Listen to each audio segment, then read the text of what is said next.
Essa semana, a Agência Nacional de Proteção de Dados determinou que a rede social Discord suspenda os serviços de transmissão ao vivo pela plataforma aqui no Brasil. Medida tomada porque a ANPD entendeu que o Discord falhou em adotar medidas preventivas efetivas para proteger crianças e adolescentes na plataforma. Isso porque você acompanhou uma menina de 13 anos teria sido induzida por um grupo de adolescentes a cometer automutilação e suicídio numa transmissão ao vivo, e isso, claro, gerou muita preocupação dos pais brasileiros. Para entender os impactos dessa determinação da agência reguladora e falar um pouco mais sobre os mecanismos que existem hoje em dia para proteger as crianças e os adolescentes, eu converso agora com Arthur Igreja, especialista em tecnologia e inovação. Arthur, boa tarde, muito obrigado pela sua participação aqui na CBN. Olá, boa tarde, Guilherme, boa tarde a todos que nos acompanham, obrigado pelo convite. Bom, Arthur, um assunto que tem despertado muita preocupação, muita dúvida também. Vamos começar explicando, Arthur, o que é o Discord, afinal de contas? Muitos jovens usam, nem todos os adultos necessariamente conhecem. Como que ele funciona, como que ele se diferencia, por exemplo, das redes sociais mais comuns que a gente tem aqui pelo nosso país? Olha, o Discord ele começou a ser usado principalmente durante transmissões de jogos, né? Então, as pessoas estavam lá jogando e elas se comunicavam, né? Então, através de chat, através de voz, e aí nós começamos a ter as lives por vídeo. O Discord ganhou muita atração durante a pandemia, já que ele tem essa comunicação e a capacidade de criação de grupos, né? Então, você consegue ter lá grupos que são fechados, que não são descobertos. Então ele hoje, só para dar a dimensão, o Brasil é o segundo mercado mais importante para o Discord, e ele chega a ser usado, por exemplo, como ferramenta de comunicação para algumas empresas. Então o Discord não é só necessariamente uma rede social ou necessariamente para jogos, como foi o começo da sua trajetória, né? Ele é usado para muitos ambientes. Só que justamente por essas características que eu mencionei, facilidade na comunicação, criação de salas, criação de lives, criação de grupos, especialmente grupos fechados, ele também, infelizmente, ganhou um pouco dessa alcunha, né, dessa característica, não só no Brasil, mas em vários países do mundo, por ser uma ferramenta utilizada também para fins terríveis, né, como esses desafios, como desafio de mutilação, desafios que levam, em última instância, até o suicídio, que foi o que aconteceu aqui no Brasil com essa garota de 13 anos, e é por isso que ele sofre processos, por exemplo, nos Estados Unidos, na Inglaterra, é questionado na União Europeia, e agora ganhou toda essa notoriedade nas últimas semanas, e foi chamado pela ANPD, pela Agência Nacional de Proteção de Dados, a prestar esclarecimentos, e também pela AGU, Advocacia Geral da União, e é por isso que o recurso das lives foi temporariamente desabilitado, né? A ANPD pediu para que o Discord tire as lives do ar até que demonstre que consegue garantir a segurança necessária. Arthur, existem mecanismos que poderiam ter prevenido o que aconteceu com essa garota ou que poderiam garantir a segurança que a ANPD está pedindo? A empresa, o Discord, disse que tudo isso aconteceu num servidor privado e que agiu rapidamente depois que foi comunicado pela polícia. A empresa alega que depende da denúncia de usuários ou então do uso de inteligência artificial ou aviso de autoridades. Tem mecanismos que possam ser mais eficazes do que isso, para não esperar, num caso como esse, se demorou muito até ter um desfecho, né? Tanto que não se chegou a um desfecho positivo. Tem recursos que poderiam tornar esse processo mais ágeis e que não são esse processo mais ágil e que não são, talvez, esses recursos já adotados pelo Discord? Eu não tenho nenhuma dúvida. Primeiro, a nota do Discord, né, a defesa que eles trouxeram para a NPD, eles mencionam que eles dependem dessa denúncia de usuários, de autoridades, enfim, e que eles agiram rapidamente durante 25 minutos, mas a questão é o seguinte, né, Guilherme, nós sabemos como é que essa história terminou. Então, falar que foi ágil, não foi ágil o suficiente, senão o desfecho seria outro. Falando aqui do ponto de vista da tecnologia, hoje nós temos incontáveis mecanismos. Você pode ter a transcrição em tempo real e a identificação dos termos que são utilizados. É isso, por exemplo, que a Alphabet usa no YouTube. No YouTube, se você tiver uma live aberta e você falar determinadas palavras, a live cai na hora, não precisa de denúncia. Não precisa de uma autoridade entrar em contato e tirar do ar 25 minutos depois. Isso o argumento acontece... do... Desculpa, isso acontece com direito autoral muito rapidamente também, né, Arthur? Se alguém usa, por exemplo, uma música numa transmissão, a transmissão cai na hora também. No caso do direito autoral, por isso que eu fico assim, olhando do ponto de vista da tecnologia e esse argumento não me convence. No caso do direito autoral, hoje no YouTube você não consegue nem subir o conteúdo. Então, antes ele sofria denúncia, né? Você começava lá um processo de arbitragem, ou você tinha a desmonetização, e hoje o vídeo ele é verificado antes. Então, o vídeo ele nem chega ao público. Mas no caso de uma live em que você tem ali o conteúdo sendo transmitido em tempo real, você tem toda a razão. Qualquer conteúdo com direito autoral ou determinadas palavras que sejam utilizadas, a live cai na hora, não é só uma questão de não monetização. Então o argumento do Discord é o seguinte, olha, mas as nossas lives elas são absolutamente privadas e elas passam por criptografia, ou seja, para tentar trazer isso aqui para português claro e acessível. É o argumento que eles estão usando, que é o seguinte, olha, nós usamos o mesmo tipo de privacidade tecnológica que é usada no WhatsApp, né? Então, é por isso que, por vezes, e nós já tivemos casos emblemáticos aqui no Brasil, em que a justiça, ela pede o conteúdo de uma conversa, e aí a Meta, toda vez, ela tem que se defender dizendo o seguinte, olha, eu não tenho esse conteúdo aberto, eu não monitoro esse conteúdo só existe nos aparelhos de celular dos participantes. Agora, é importante entender que uma coisa é uma conversa privada entre duas pessoas, né, no WhatsApp ou no Telegram, que também utiliza esse tipo de estratégia. Uma outra coisa é uma live, uma outra coisa é uma transmissão, é um grupo ali, e sabe-se que praticamente 200 pessoas participaram dessa live, que levou a essa escalada dos desafios e termina com uma pessoa morta. Eu acho que é muito temerário colocar essas duas situações no mesmo cenário. Uma coisa é uma conversa entre duas pessoas no WhatsApp e a empresa fala, olha, como o grupo é fechado, é uma transmissão criptografada, depende de alguém fazer uma denúncia. Por isso, assim, o que eu sempre gosto de fazer a comparação é com o mundo real, com o mundo onde nós circulamos, quer dizer, não só o mundo digital. Imagina que você está aceitando um espaço privado, mas não é um espaço público, tá? Então, não se trata de uma praça fechado, então eu faço festas particulares, ou seja, eu não sei que tipo de festa que é, eu não sei exatamente quem está participando, e aí depende de algum vizinho denunciar que algo está acontecendo de errado.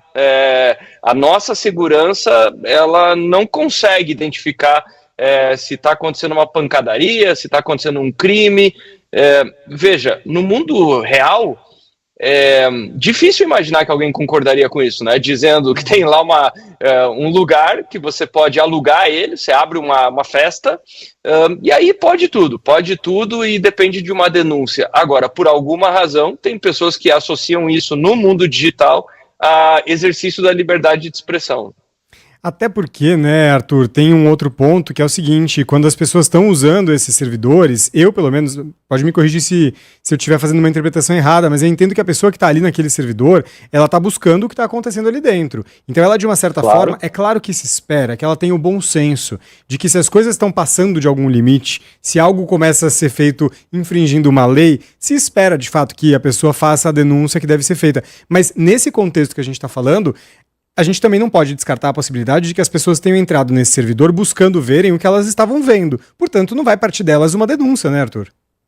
Exato, você tem toda a razão. E até por isso que o Discord, na sua defesa, argumenta que a articulação para esse ambiente, então, indo na direção do que você está falando, o próprio Discord fala, olha, o tipo de desafio e a tipo de dinâmica que ali se desenrolou foi orquestrada anteriormente no TikTok. O TikTok já veio a público dizer que não há indício disso, mas também no Telegram. Então, o Discord fala, olha, não estamos mencionando isso para que, em virtude de tentar isenção, algum tipo de isenção de responsabilidade, mas é só para mostrar o seguinte, você tem toda a razão, talvez essas pessoas elas tenham se articulado no Telegram e tenham se encontrado nesse ambiente do Discord, e mais uma vez, quando o Discord ele fala, mas a transmissão do ato final não aconteceu, pouco importa, sabe? Isso é uma tecnicalidade, é tentar fazer um recorte do tempo ali, que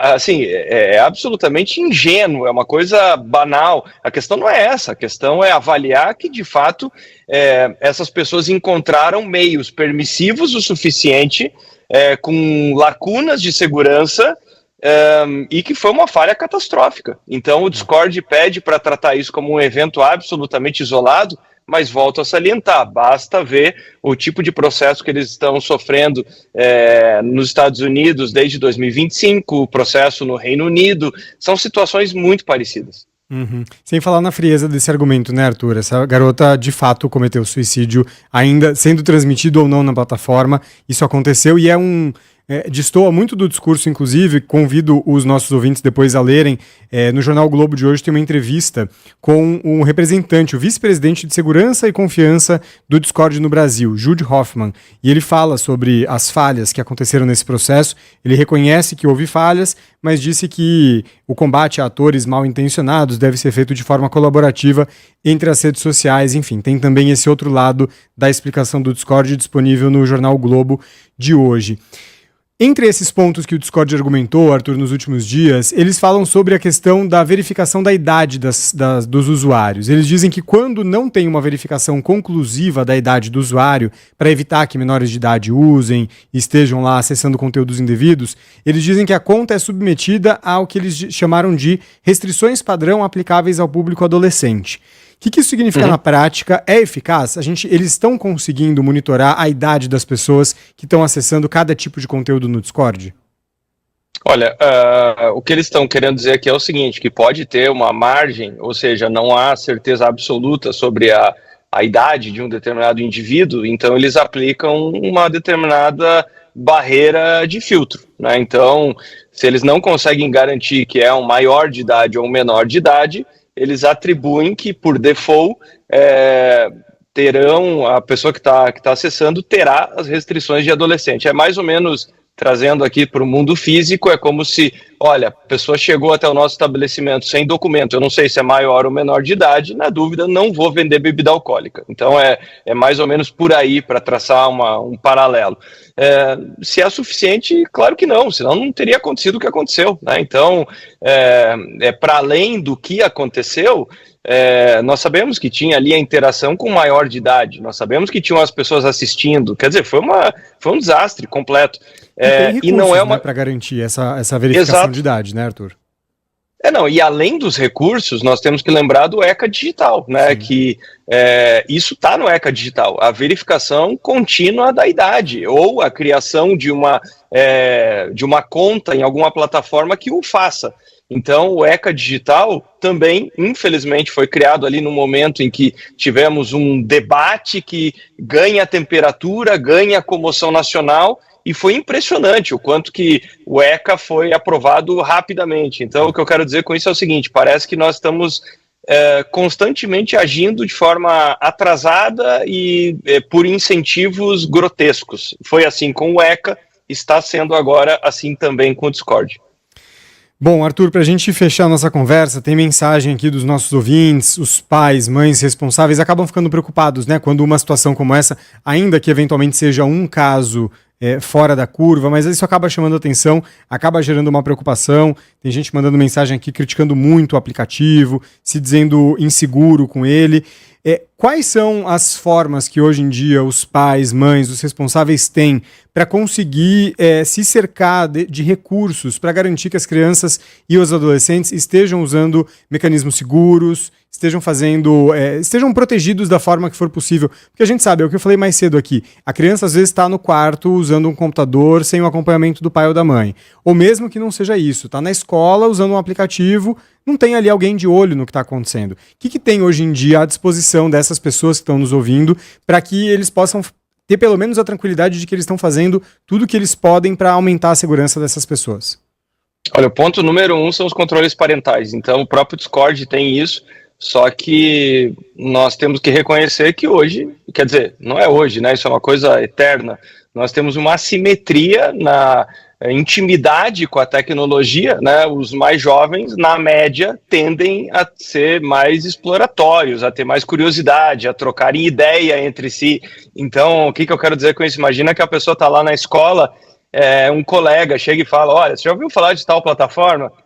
E é muito fácil instalar, é muito fácil começar a usar.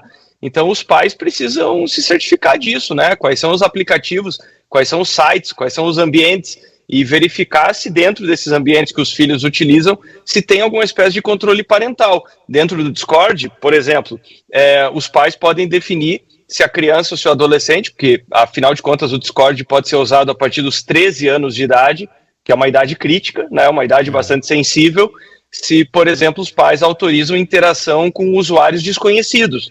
Então, no caso do Instagram, os pais podem bloquear o recebimento de mensagens diretas, né? Eu digo as DMs, né? As mensagens privadas, quando não há autorização dos pais em relação àquele contato, que é uma medida super interessante, eu acho que prudente.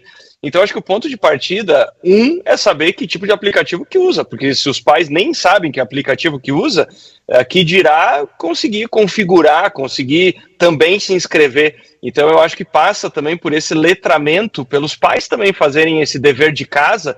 Não adianta simplesmente, claro, tivemos ali uma falha do ECA, do cumprimento do ECA digital, tivemos falhas de tecnologia, tivemos uma série de coisas que deram errado. E mais uma vez, não é perseguição com o Discord. Nós precisamos que esses filtros funcionem para qualquer tipo de aplicativo, senão o Discord vai ser hoje, semana que vem vai ser outro, né? Tem que buscar uma solução mais definitiva.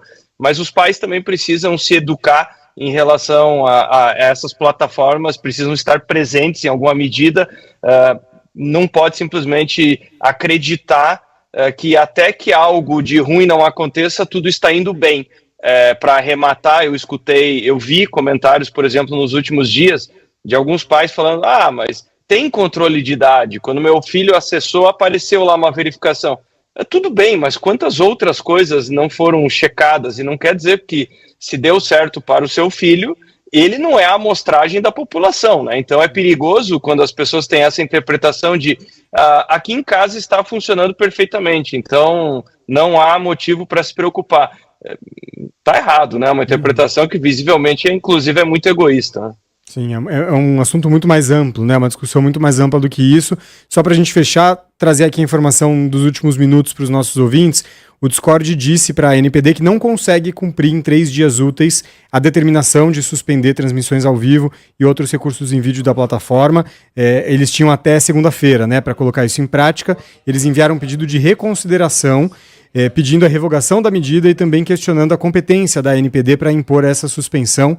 Como alternativa, segundo o jornal Folha de São Paulo, o Discord pede que os efeitos da decisão sejam suspensos até que a agência analise as informações apresentadas pela plataforma e realize uma reunião técnica com os representantes. A ANPD disse à Folha de São Paulo que recebeu a resposta do Discord e que vai analisar as informações no curso do processo de fiscalização instaurado. Portanto, um assunto que ainda vai continuar em discussão certamente por aqui, e a gente continua contando com a participação também do Arthur Igreja para manter a gente entendendo o que está acontecendo sobre isso. Arthur, obrigado, viu, pela sua participação mais uma vez na CBN. Até uma próxima.